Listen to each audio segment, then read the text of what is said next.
Welcome to the AI Applied podcast. I'm your host, Jaden Schaefer. Each week, I cover breaking AI news, tools, and interview experts giving you actionable tips on applying AI into your career, job, workflows, and life. Make sure that you go to aibox.ai, link in the show notes, to join the waitlist for our new AI platform. We're going to be launching an incredible platform that allows you to build anything you want with workflows in AI. So you're able to chain together ChatGPT and image generators and audio generators to make really powerful apps for your organization, or you can host them on our marketplace and actually generate royalties from them. So make sure to go to aibox.ai and join the waitlist. In addition, if you like the podcast, if you could do me a massive favor and please leave us a review on Apple or Spotify or wherever you listen to your podcast. This helps me be able to get better guests on here as they check the reviews to see how you guys are liking it. So if you could please do that, I would really, really appreciate it.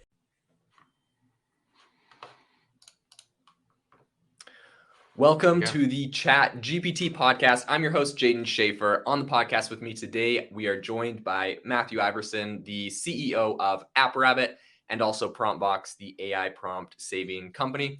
Today on the podcast, we are going to be talking about what is happening in AI today, some big news out of Japan, some big legal decisions they've made, a 1 trillion model, token model just got open sourced, the biggest yet, and the implications that's going to have. So a lot of really cool stuff. And thanks for jumping on the podcast with us today, Matt. Yeah, of course. I'm pumped. What's going on in Japan?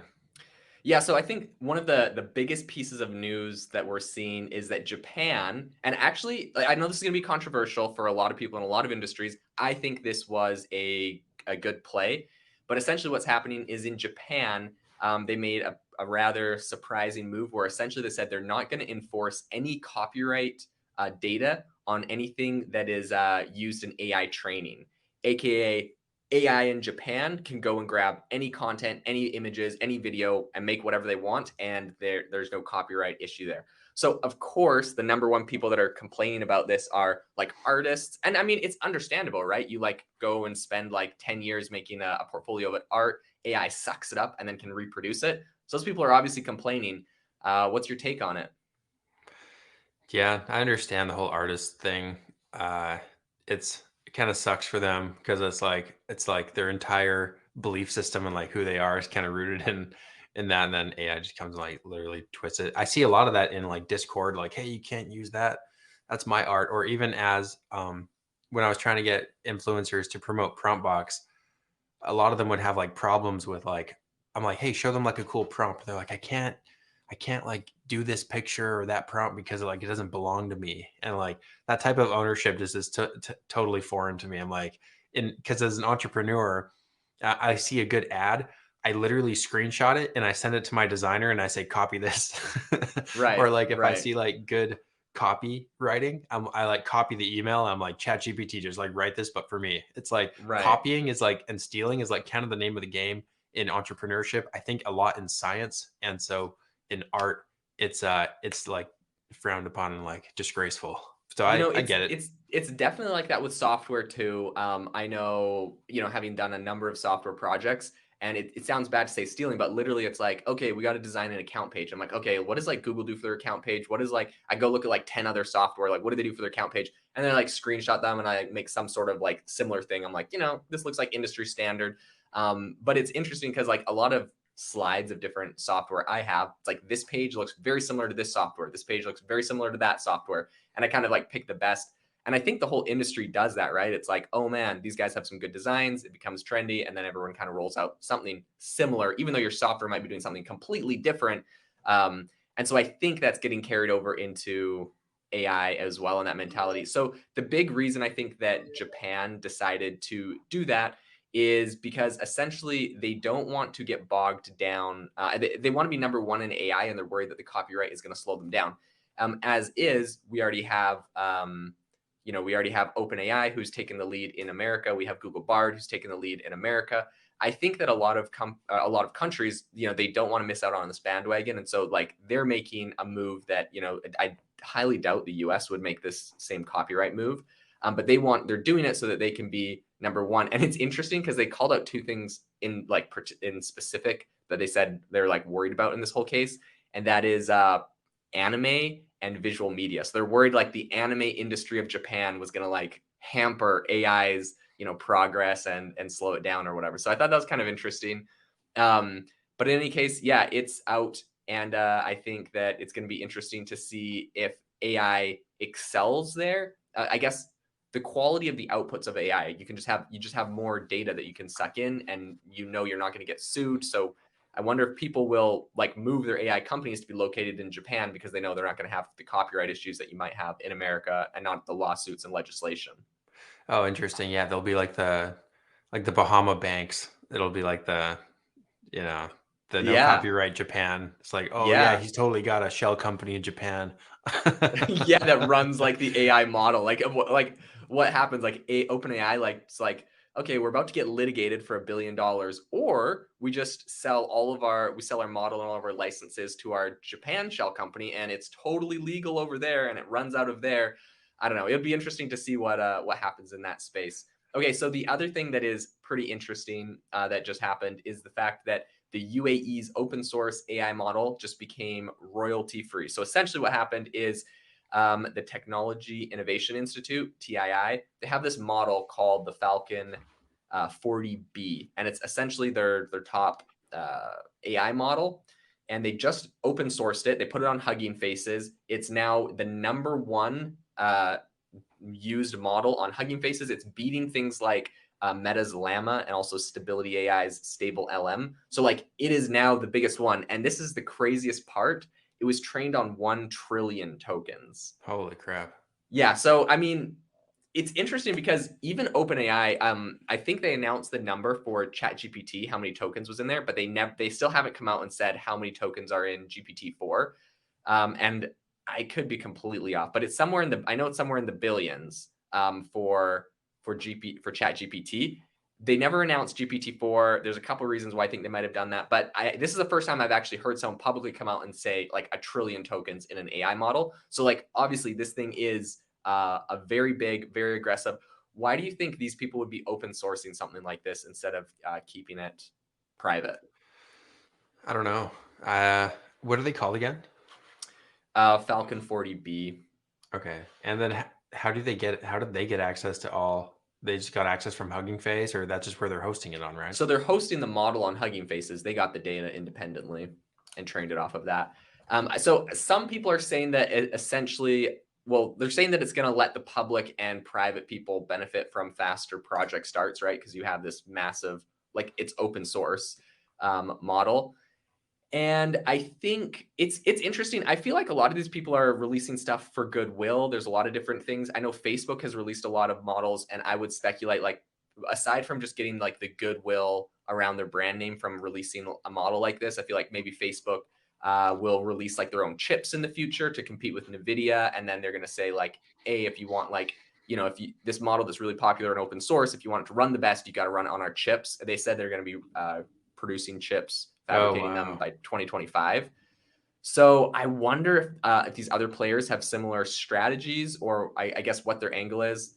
Perhaps just making the world a better place, but it is pretty insane. So it should be a pretty big advancement having this be completely open sourced. So the Falcon 40B model, they just changed the name of it apparently to Apache 2, which is nice because the that name was kind of crazy, which means that this model is now free for any usage, including commercial use. Wow. Yeah, I wonder like we've heard the memo come out of Google where they said like we don't have a moat and neither does OpenAI on all of this stuff. It's going to be interesting. I feel like on the one hand, I was like, well, the moat is like all the data that you've gathered, because right now we have people like Reddit that say no, we're going to start charging. We have Hmm. people like Twitter that just shut off all API access to OpenAI to gather their data and put it in. We have people like Stack Overflow said they're charging. Everyone like realized like data is the new oil. I Right. recently heard a VC say, and so people are shutting down or locking out their data so that they can sell it. And so I was like, okay, awesome. Like ChatGPT, Google Bard, that's their moat, right? But when you have someone like this that just like kind of comes in the sidelines, like, oh, by the way, we have a 1 trillion token model we just trained, and here it's open source. Like, I feel like that digs into that moat pretty hard. Yeah, it's kind of like like the new model that a lot of influencers are taking, like give everything away for free and then like live off the traffic. It's kind of like if you're giving it all away, that's a pretty that's pretty hardcore. Do you know who's doing it? Is it just like a bunch of random developers? The Technology Innovation Institute, which it comes out of the United Arab Emirates. Oh yeah. Um, I'm not sure if that's from their sovereign wealth fund. So like if it's like the country that created it, or if that's uh, just one of their institutions there. But it's interesting because it's not in the States, and I feel like I'm starting to see right with this news from Japan, with this move out of the UAE. We're starting to see like other countries that are actually creating some of this really powerful technology. And I know that this might sound crazy, but think about this for a second. Let's say you're a competitor to, I could see Google and Microsoft doing this perhaps, but like let's say you're a competitor to one of those companies and you see like all the market share that OpenAI and Microsoft are pulling up. Like wouldn't you imagine if you had the ability? So maybe this is Facebook's play. Facebook just released their Lambda for free. It's open source. Maybe they see all of the like traffic, headlines, and progress and money that Microsoft and Google are making from Bard and OpenAI, and maybe they're releasing theirs for free, almost as like a slap in the face to those guys. They're not necessarily competing in that arena, but they're like, oh, you guys are going to charge like an arm and a leg for this? Okay, here it is, open source, free for everyone. And it almost like it's like instead of building something productive for their own company, it's almost just like tearing down their competitor. You know what I mean? It's just like, oh, that's a good revenue source. Okay, it's free, so take that off your $1 billion valuation. Yeah. I wouldn't put it past Zuck or some of these other guys to pull moves like that explicitly for that reason. Wouldn't that be crazy? And then all the people back them and they're like, this is how it's supposed to be. It's supposed Right, to be right, free. right, exactly. It'd be interesting to build a company that like just rips another one down and then the other company just has to like pretty much buy you. That'd be like an infinite money glitch though, because you could just do Well, it again and again. yeah, you know, it's interesting. I mean, we've definitely seen it in software before. And then there's also the whole model where a big one, like for example, Facebook might release something completely free. It's hard. Once you do an open source, you can't get it back. It's out in the public, so it's gone. But I mean, you see things like Amazon, for example, got sued for antitrust reasons because they dropped the price of like diapers to super cheap. I guess it was back in the days when diapers.com was their big competitor. Diapers.com goes out of business because they can't compete with the super cheap prices of diapers on Amazon, and then Amazon just puts it back to normal prices because you know they can afford it. So anti-competitive practices like that, it'd be interesting to see if that's happening in the software. But with open source, it's kind of hard to make that claim because they really did give it away for free. It's like it'd be the equivalent of giving away an unlimited free diaper subscription. Like they just get it. It's just free. So aside from hosting or whatever. So it's Yeah. kind of interesting. Huh, that is crazy. Okay, so something else that recently came out, and this is something I personally have been skeptical about, but maybe it's just me. Instacart recently they just released an AI, what they call AI shopping buddy. And if you know Instacart, they've been kind of like on the cutting edge, I guess, or they've had some pretty deep partnerships with OpenAI from like the very beginning. I believe they're like one of the first plugins that launched on GPT-4. And even before that, I think they actually got access to GPT-4 before anybody else on their app to help with like shopping. For you, have you ever? Well, first off, are you a customer of Instacart? Have you ever used a product like that for like shopping or anything? So my wife does, yeah, and we order pretty much everything. Like we hardly go to the store at all for anything Okay. at this point. So Instacart, they plug into like a bunch of different stores, right? Yeah. Yeah, I So believe it's yeah, kind of like the Uber for shopping. So do you use Instacart or do you use something else? I think we use Instacart unless like for example, if you order something from like Walmart or Target, is that Instacart or is that like their own in-house thing? That's a good question. So I know we use the Walmart Plus or whatever. We do all of our shopping online mostly, unless there's like some random thing we got to get. It like honestly, like it saves us so much time. Like Yeah. every time my wife gives me a list of like 10 things to go get from the grocery store for like a party or like a dinner that we're having, the amount of time it takes me to walk around the aisles of this super Walmart from one side to the other to find like 10 items, I'm like, please just order this on the app. Like shows up at your door. So I know that for Walmart, they have in-store shoppers that are Walmart associates gathering it, but I think the delivery they still might have outsourced to Instacart or other platforms because the way that they like ask for a tip and they do things that are like that. I think that they might be outsourcing the delivery. So I think it possibly is still Instacart fulfilling that, while it might be Walmart inside anyways. But the thing that they've just integrated inside of Instacart itself is a new AI search tool called Ask Instacart. It's just ChatGPT pretty much. And pretty much what it is doing is it is helping customers by providing personalized recommendations for their shopping questions, which means product recommendation, info on food prep, dietary considerations, that kind of stuff. Hmm. Here's my thing, and maybe GPT-4 solved this, but like when ChatGPT first came out, there was like this whole thing where it's like, oh yeah, like get it to like write you a recipe for anything you want. And then it was like, oh my gosh, wouldn't that be crazy if that was integrated into Instacart? You like get a recipe and then it plugs in and then it goes buys all the stuff for you. Right. So we were testing it out and I was like, yay, give me a recipe for cookies. And like if you made the recipes it gave you, it was like horrible. Like it Really? was just wrong. It was just like completely wrong. And so possibly you know, possibly GPT-4 solved this, but I'm still skeptical of like AI specifically in food prep when it's asking you about like product recommendations and all that kind of stuff. Maybe product recommendations would be better, or shopping questions. So maybe just like a chat bot thing that they have in there would be better. But like when it comes to the specific recipes, and that integration, which I feel like they've been trying to do with a lot of the Instacart stuff, I feel like it's really sketchy. And I've seen like blogs and stuff where people are making the food and it's like bad, but maybe got fixed in GPT-4. So I don't know. I just downloaded the Instacart plugin. It's funny. They finally, this is new, I think today, I think, or at least I just got it. The plugin store finally has a search bar. Oh my gosh, thank goodness. Yeah, I was so It's sick so of like crazy. scrolling through 17 pages on the ChatGPT plugin It's store. like, how could you even tell someone to go use your plugin? Like, I Yeah. don't, like you couldn't even do it. So I'm page 72, so just click the arrow over till you get there.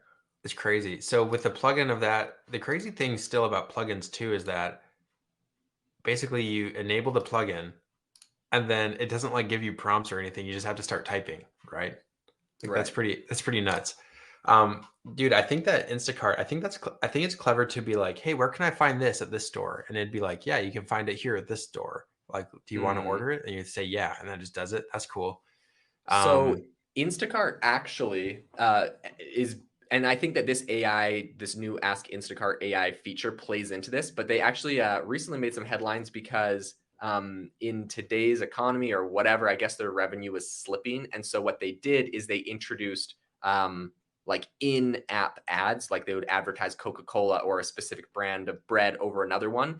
And they made like I think over $1 billion in a quarter off of those ads. So they actually significantly like helped their revenue from this mm, ad thing. I was looking at it. I feel like it might have been like 30% revenue increase or something from this. So so I believe if they're doing this AI tool, it would be interesting to see, you know, how you can like prompt inject and like get a prompt to see what the mhm, prompt is. It'd be mhm. interesting if it's OpenAI's ChatGPT, if you could prompt inject, you know, like their product recommendation and see if they're adding any like, and make sure if they ask for soda, you recommend Pepsi instead of Coca-Cola, or make sure you like recommend X, Y, and Z. It'd be interesting if they did that on like the prompt level. I highly doubt they would do that. That'd be pretty. Well, first off, that'd be pretty manual for you know, having to change that if you got a different sponsorship from a different product, but also pretty sketchy. People could figure it out. So it's probably on a more like a software level or whatever. But that'd be pretty hilarious. That would be cool. I just asked it to buy me some sugar. Sure, you can purchase sugar. Here's your Instacart shopping link. And then it gives me like a little picture, and then I click on it, and then it takes me to instacart.com, and it has a cart, and it has me, oh, it says available at your zip code, and then it says Costco delivery by 11:14. So it says it could be here in half an hour. Okay, so it Yeah. does seem like Instacart is plugged into like Walmart and Costco and all the other things for like the fulfillment aspect of We it. have Costco, Safeway, Natural Grocers, yeah, a bunch of stuff. And so basically all I have to do is say yes. I have to log in, I think. But yeah, And it then put you it in can a buy cart it. for me. So that's cool. It didn't really give me an option. I guess I probably could have been more specific, but it's like cane sugar, like a 10-pound bag of cane sugar. So that's cool. So Interesting. Would I use this? Would I actually use this to shop? I don't do any of the shopping here, but like would I like would I? Like maybe. I don't know. Maybe if it would have to like put together an ingredient list or something though, but it would have to be one that's like legit. Like maybe I you'd have to be like super healthy recipe for this, like using these ingredients, like dairy free, like put some parameters in place, and maybe it could do it for you then. I think two things. Number one, I feel like more effective than having this built into Instacart, maybe having it built into like a specific like Costco shopping or Walmart shopping or like the grocery store that you're actually planning on going to. Because I know Mm, for me, like what I put a list in and they're like, okay, these 5 ingredients are available at Walmart. These 7 are available here. These are here, here, here. And then like I gotta like pay different things. And there's like, I don't know, that just seems like too convoluted. So I think I would probably be more likely to go to like Walmart. I know my wife does this, right? She picks like 7 meals that we're doing for dinner this week, and she like goes and finds a recipe online for them, and then she goes on Walmart and like finds that stuff. It'd be pretty cool if she could do that same process, but just copy and paste the whole list, plug it into like a Walmart thing where it's like I need like this recipe list and these ingredients, and then it just pulls them all up into your cart. I don't even know if you need AI to do that though. Is like the interesting thing. But maybe if you're more conversational with it, and you just said, "Hey, I would like these like 7 different dinners," and then maybe Walmart integrates with like a recipe. That's the thing. It's just mm, AI and recipes is sketchy, and I think that's where people are using it. I think you just have to integrate with like allrecipes.com. Like, why don't you just integrate with allrecipes.com and find the top pancake recipe for pancakes and the top like chili recipe for chili, and mm. then just pull off of that. I'm skeptical about food and AI. Right. I know that I was listening to another podcast where the guy goes to it's my first million, and the guy goes to like this $1 billion dinner, and the kind of like the cool thing about this dinner, billionaires were there, Yeah. and they'd gotten the whole recipe, they'd gotten the whole food layout like done by AI, and so they had like given it to a chef after the fact, and like he went and like built all these things. I guess the food was good, but yeah, that does sound a bit I mean, I'm sketchy. sure if you give it to a chef and he looks at the recipe and is like, no, that's kind of off. I'll tweak a I little wonder bit. how closely he followed it. Yeah. Yeah, Yeah. that's pretty Uh, funny. Dude, so what is your take on NVIDIA passing a $1 trillion market cap with all of their new AI software they've pulled out? Like they're above like Tesla. These guys are cruising right now in a very small group. Everyone thought that Elon would be the guy to like bring a company past a trillion, right? But they're not there yet, right? What are they at? So so Google, Microsoft, a lot of these guys have already passed a trillion. I guess right, like look at inflation nowadays. So I think it might have been easier than people suspected 5 years ago. But so so they briefly passed $1 trillion market cap, and then they went back down there in the 900 billions right now. But I mean, it's not inconceivable to think they'll get there soon. Right, right. Yeah, I guess I meant the next company. Yeah, Apple's already at 2.8 trillion. Yeah. Apple is absolutely crushing it. You know, it's pretty interesting. Apple gets a lot of flack for like not being very innovative in this AI space, not having like a lot of AI tools come out like with everybody else. Um, what's Microsoft at right now? Looking, so I'm looking at all companies. So Apple is first, Microsoft's at 2.4, Okay. then Alphabet's at 1.5, Amazon's at 1.2, and then Nvidia is at 0.93. So Nvidia is the next on It, the list. it's getting close. Yeah. And it's interesting because it's not a company that 5 years ago, if you would have asked people like what would be the next $1 trillion company, I guarantee Nvidia was not going to make that list. It was just like, and this is the other interesting thing. People literally said Nvidia was in trouble circa like 6 months ago because right at the end of the pandemic, people stopped buying as many gaming PCs because, you know, during the pandemic, everyone was just going crazy on tech. Everyone was cooped up, right? So like gaming stuff was going crazy. Um, Nvidia tech was just like selling out for gamers. So, anyways, after the pandemic, that slowed down, and then also Nvidia made a ton of money during the whole crypto boom because all of the crypto miners were running on Nvidia tech and all their GPUs and all that. So, with like crypto winter and the pandemic being over, so less gaming stuff, people literally were like, and actually, the CEO of Nvidia said like, we overproduce GPUs. We're gonna have to sell them at like Hmm. he might have said like lower cost or below cost. It wasn't good. Like the situation for Nvidia wasn't looking good. And then all of a sudden we have AI come up and it literally saved them because in that first quarter this year, um, where they were supposed to kind of take a bit of a dump, they just got lit on fire by everyone buying their GPUs for AI model training. Yeah, NVIDIA's always been a little bit ahead of the curve. I learned about them from, well, a couple stuff, and a couple podcasts. I also looked them up after the fact, but like NVIDIA, they've always kind of planned for like the long game, and they've kind of like as soon as competition starts coming up onto them, they kind of like leave the thing they were focused on. They move on to like something that'll be future proof. Like I know the AI stuff, the fact that they're able to embrace it so easily was like due to like some hardcore strategy that they implemented. Yep. Um, yeah, Yeah. they're Yeah, very forward-thinking company, I think, and that is an interesting strategy. So here's what I'm seeing though is a lot of other people like see this gold rush for AI and for AI chips in general, and are like, okay, sweet, we're going to build the chips. I feel like Nvidia has a pretty solid lead. I wonder if how long it will last though. But the thing is, like, Facebook announced they're going to come up with their chips in 2025, but like they got to go build a manufacturing hub. Like that's 2025. That's in like a year and a half, right? Or maybe more, maybe 2 years. So like 2 years of like AI explosive growth, everything being built on NVIDIA. It's gonna be hard for someone like even Facebook to catch up to that. Um, like that's gonna be insane. That is no, an insane you leap. know what's gonna put Nvidia in trouble? There's one thing, there's one glaring thing that could really sink their ship. Oh no. Like if China decides that it's time, for the island to go down, that's Is when, that where they're all based? Are they headquartered out of Taiwan? yeah, Ooh. they're like 100% Taiwan. So, Ooh. and like that's so contentious. So if Taiwan goes down, pretty much it's like equivalent to like the US not having oil anymore. Like we can't build computers, we can't build phones, like we can't do anything And if NVIDIA. the thing about that is it's not very far fetched because we just passed an act where we're not giving them certain like silicone chips and stuff. So what? They're like, okay, sweet, we'll just seize the Nvidia factories, and now we own the trillion-dollar company. And like, are we gonna stop buying Nvidia GPUs that are the most highly contested thing at the pinnacle of this like AI gold rush?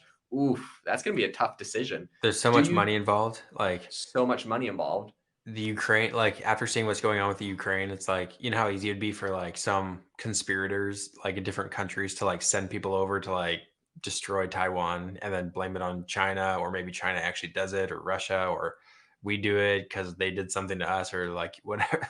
Like it could easily be like knocked down. And it's been like in the news so much, like China circling with boats and planes, and we're like, Yeah, hey, don't that could touch be me. massive. I wonder what sort of a blip that an invasion on Taiwan would have on like the entire AI industry in general. That would be insane. One thing I will say that is interesting is, of course, the U.S. recently passed the CHIPS Act to start manufacturing chips here in the U.S. I think that's a pretty like one thing people have like credited the Biden administration is doing well. Um, and I think what's interesting is even here in Arizona where I live, I know we're kind of like a chip place. We're not big on like software tech companies, but we have a lot of chip manufacturing. Intel's been here for like 20 years, I think. And Taiwan Semiconductor Company, TSI, wait, whatever, is building a bunch of, I think they have one headquarters and they're building another one here in Arizona. And so like a ton of people I know are working for like chip manufacturing and with Taiwan Semiconductors and also with Intel, more so when I lived back in Mesa. But yeah, it is a popular thing. So I do know that like we are starting to onshore some stuff here to the US. I think that's going to be pretty critical moving forward. And so I wonder if we're going to see a move like that from NVIDIA. I think they'd be foolish not to like start thinking of those options. Yeah, isn't Evan O'Leary is doing something where he's bringing factories here. Was it for chips? Um, I forget I'm if not it sure. was. I think under the past administration, under the Trump administration, they were more focused on like just bringing manufacturing from China or other places to the US. And now maybe it's more just like chip fabrications and that kind of stuff. So yeah, I'd be curious on that as well. He wants to do semiconductors. Oh, there you go. So yeah, he So sees the gold rush. yeah, he's trying to like bring that to the U.S. and yeah, maybe he counts on Taiwan not being around forever.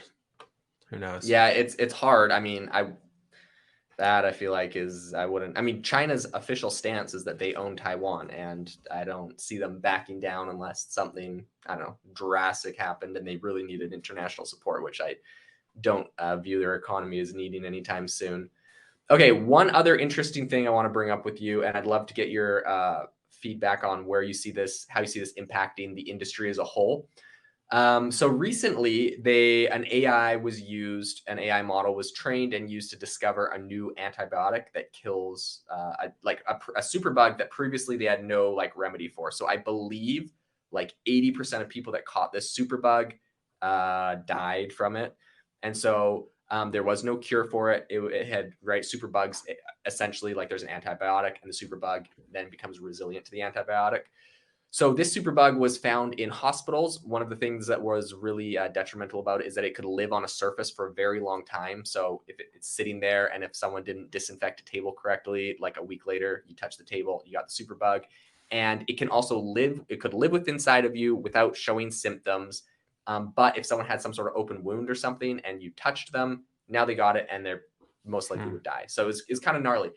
What they ended up doing is they trained an AI where they gave it like a giant list of like chemical compounds, and it's like and its responses to like antibiotics, and then also like I think some things with some super bugs and like what they were resilient to. They fed like all of this data in, they trained a model. Um, and in any case, they made a model that they felt like they could adequately do this. And so they go and they feed in 68,000 no 6,800 compounds into this AI model, and they say which of these is going to have the most likely chance of like being a good antibiotic for this superbug. And so the AI model ran through 6,800 and it came up with a list of about 200 that said these are highly likely. They took those 200 to the lab, tested them, found nine of them that were seemed pretty viable. Used them on a mouse that they like injected with the superbug or whatever. And I think most of those nine actually worked, but one of them in particular worked super well. So that's like the new one they're going to use. But it was like apparently the way that this new compound affects this superbug is in a way that was not previously understood to science. Like it wasn't the common way we create antibiotics for superbugs, and that's what they were Hmm. so surprised about by it. Anyways, what are your thoughts on where you see this going in medicine? Well, I think that maybe I'm a little bit of a conspiracy nut when it comes to like the pharmaceutical companies, but I think there's so much like withheld from the public, especially like surrounding cancer and like all that kind of stuff. And so I think a lot of people are probably tempted to be like, AI is gonna like solve cancer. And I would be tempted to say that kind of thing too, where it's like AI just gonna solve like, this is like part of like living in utopia, like when AI hits the singularity and like we all have like perfect health because we have AI hooked up to like our glucose monitors, like in our skin. And it's like telling us what we should and shouldn't eat. And like we live forever. I think the problem is there's so much corruption and censorship around like that area that I don't like, for example, I think if we did have the cure for like certain diseases, I almost wonder if like a company like OpenAI or even the internet in general has like enough censored material on it where you wouldn't be able to like, it seems like it would be something that's relatively easy for AI to find out the cure for cancer if it like had the information available to it. That's why I love these open source projects. A lot of potential there. So yeah, I No, think that's an interesting concept because I do think it's like conspiracy theory or not. Obviously, pharmaceutical companies are motivated by profit, and so if they find it's interesting because I think here's an optimistic take on this because you're 100% right.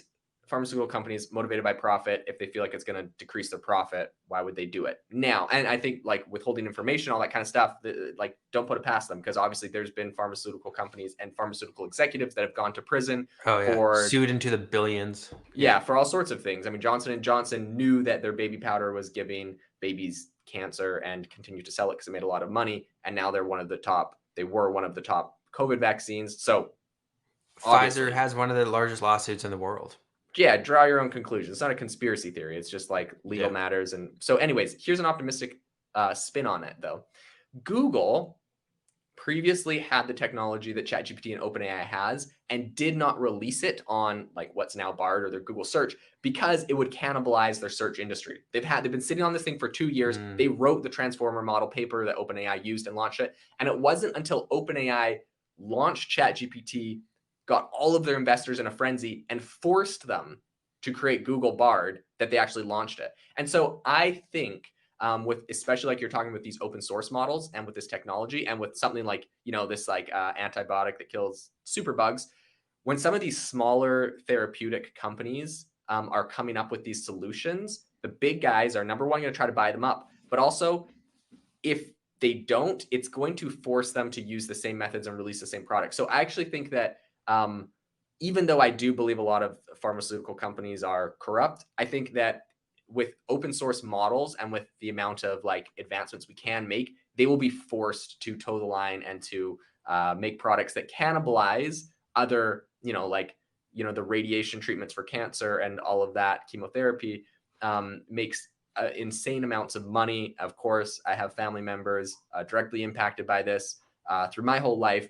And I have family members that have used different alternative solutions to chemotherapy that have seen success.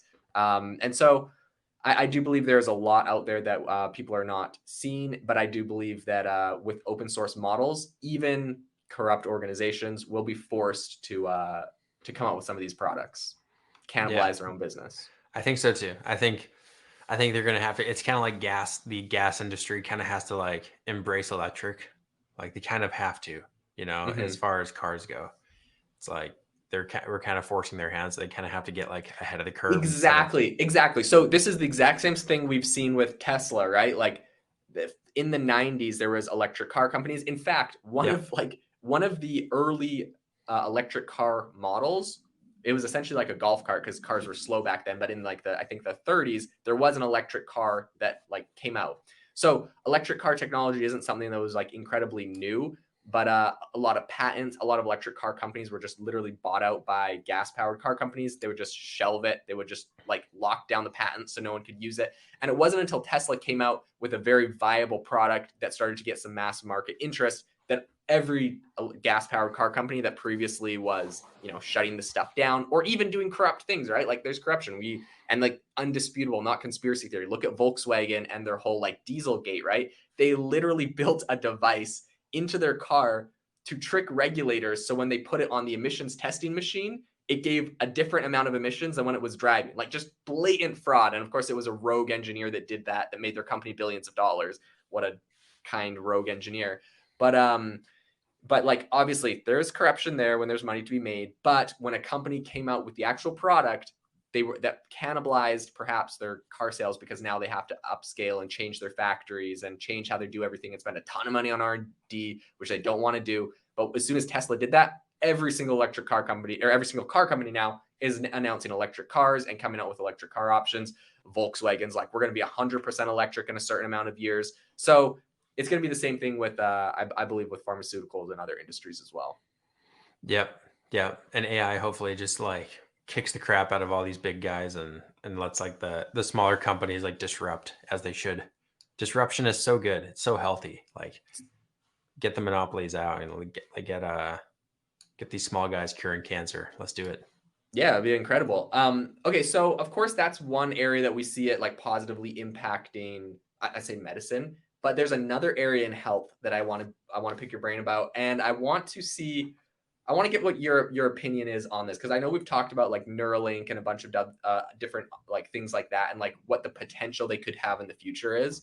But there is a company that recently, or some researchers that recently came out with like an active prototype in like a human trial, and they solved the problem. Essentially, there's a man that's paralyzed from the waist down. He got in a motorcycle accident, had damage to his spine, paralyzed from the waist down for the last 20 years. So this isn't something new. And they invented, or they got a device embedded in his brain using AI, and he can now walk again with a walker. Like walk, his feet walk. I'll explain how it works, but I'd love to get Whoa. your I'd love to get your feedback on this.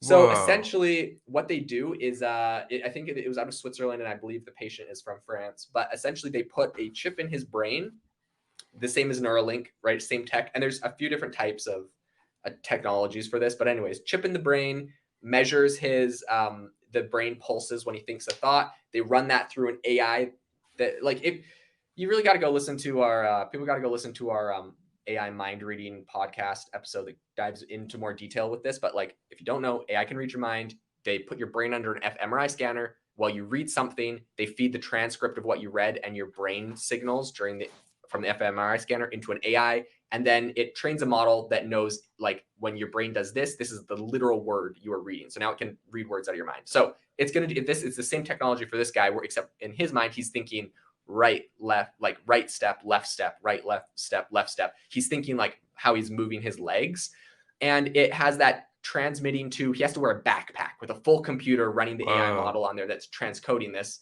And then so the signal goes from that to the AI model in his backpack. Cyborg. Yep, which goes to, and that backpack transmits to a device that is placed on his spine below the damage, that is sending an electrical pulse to part of his spine that tells that part of his body to move, aka the muscles in his leg to like move, To fire. um, to fire, and it pulses it in the right way that does like the walking motion. So in any case, absolute insanity, but like without any devices and just with his mind, right? Like theoretically, you could have invented a device like this without AI that was a joystick that maybe you like pushed up your right button, push your left button, and it was like firing that thing that's like moving your leg. They have But that, by like, the way. They have that for like rats and stuff. okay, yeah, so you could have something like that, but now we've taken it completely out and it's just purely your mind, which is like what we're doing every day. And people are like, oh well, he's got to think about every single step. It's like, yeah, technically we had to think about every step until it just became automated, and it's like so you just have these motor skills you do without thinking about them, and it's gonna become the exact same thing. Here's the crazy thing: they took him off the device, and he can still shuffle. Ooh. Like it's like bringing his like muscles and his body like back and his muscle memory back. Not as good as with on the device. But anyways, what's your take on what's your take on things like Neuralink? Are you going to get one of these chips in your brain? Yes, I'm gonna get one, and I'm gonna give, I'm gonna be able to charge people to take a controller and be able to like run me around with a GoPro on my head. Is it weird that my mind just went there? Like, people are gonna like sign up for like this twisted, like TV show. Like it'll be on Netflix, and it'll be like the human video game, and you'll just be able to like run a dude around.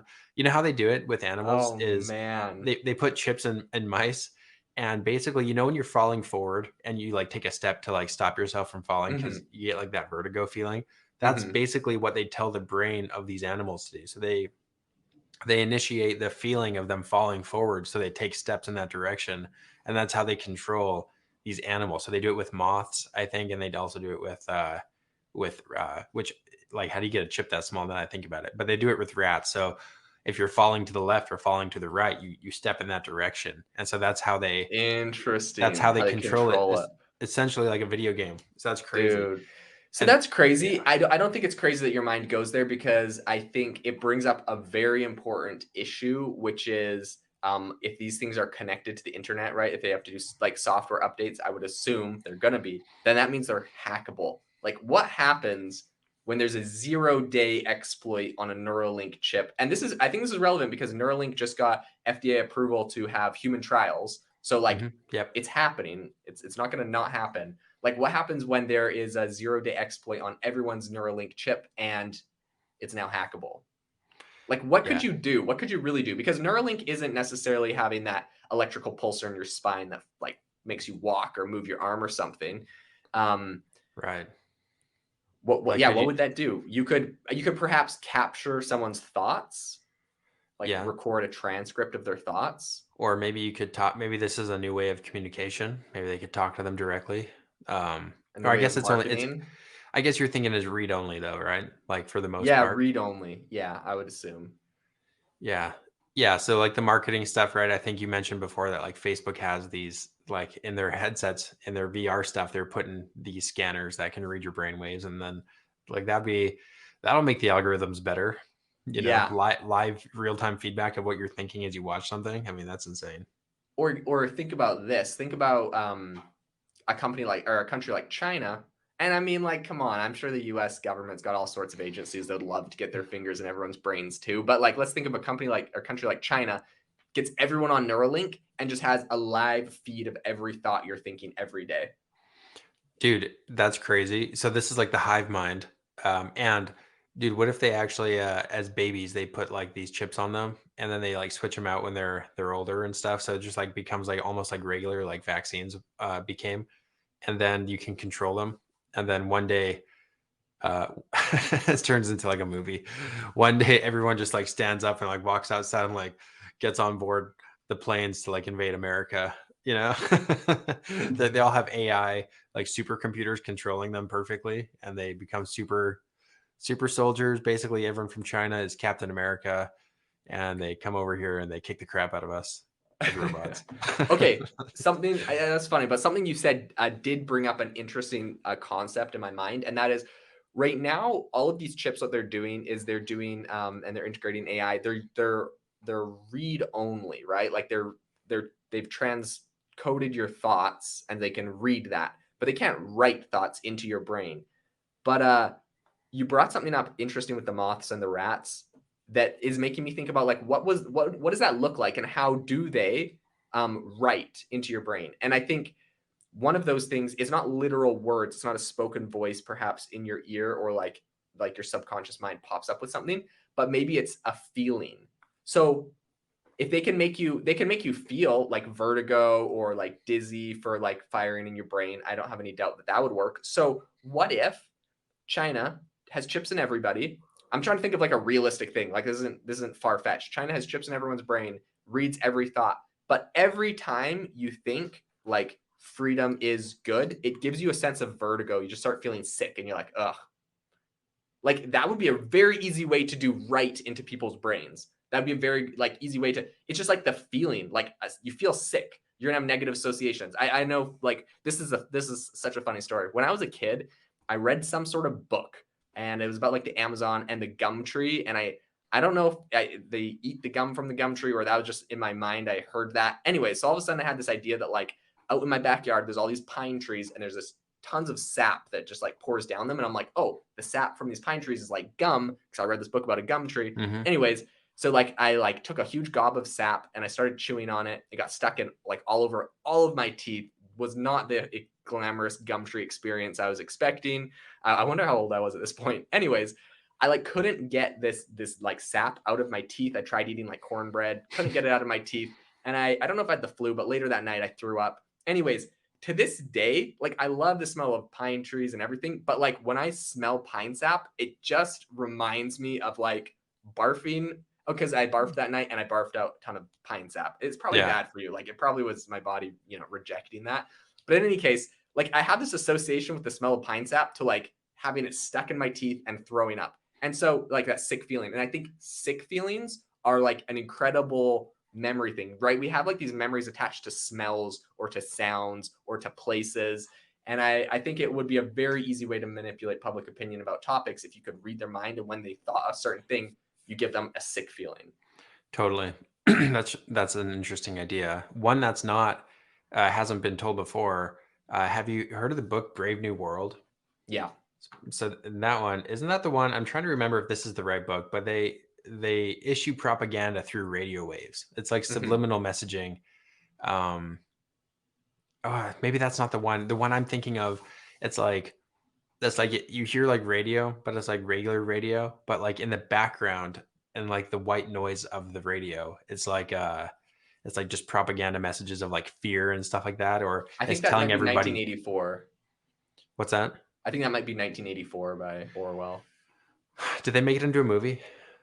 Uh, yeah, I think so. Is it is it like does it have kids in I it? haven't seen the movie. No, the one with kids in it, I think, was Brave New World. That one's like where Okay. everyone's doped up on drugs, kind of, and Yeah, they're just suggesting things via this propaganda, and they're saying like mass, like everyone goes and buys a hat on a certain day, and it's gonna drive people listening to this crazy that we're not referencing like the right title, but anyways, the point is, yeah, if you can make people feel uh, like even if you put on the news that this thing is happening, and then you just made everyone feel fear, like they would naturally associate like that fear with the thing that they're seeing, right? mm-hmm. To be inside their head though is even crazier to know when they're thinking the thing and then make them feel a certain way if they could write that into their mind.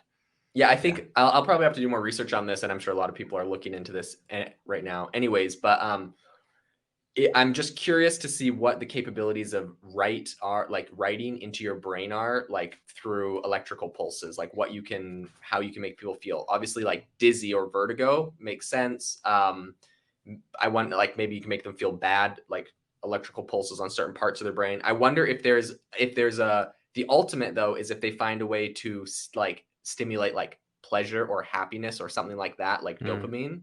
If Hmm. they can stimulate dopamine with electrical pulse and like sick or vertigo or sickness with electrical pulse, it's game over. It's like everyone will just literally be classically trained to like and dislike certain things because of how they feel around those things. So that could be absolutely terrifying. Dude, all the biohackers are gonna be like, awesome. Like whenever I like get up and do a cold plunge, I like automatically make my brain like feel dopamine. And like Yeah. whenever I go to bed early, like I get dopamine from that. Like, yeah, I've like rewired my mind.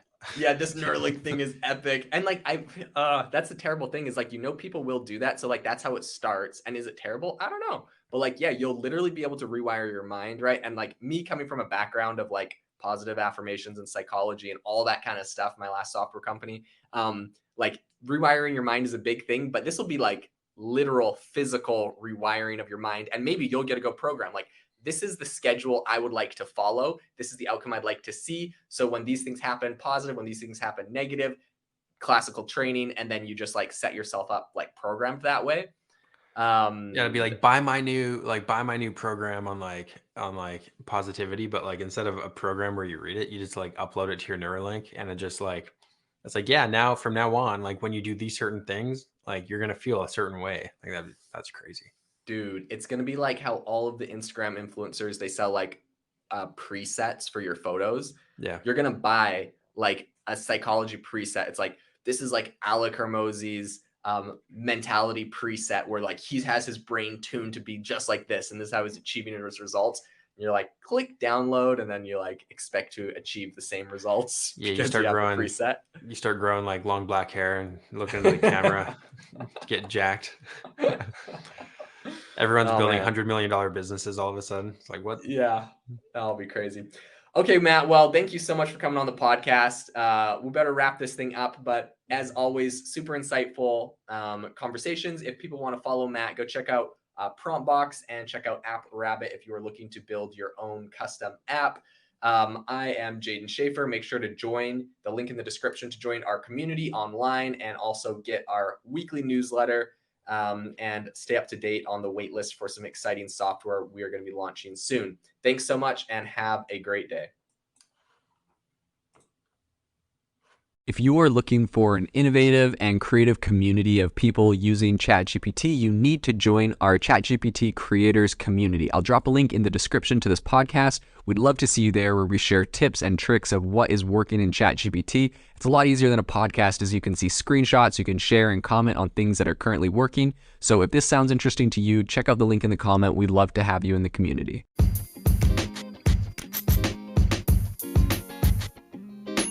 Thank you for tuning in to the AI Applied podcast. Make sure to rate this wherever you listen to your podcasts and have a fantastic rest of your day.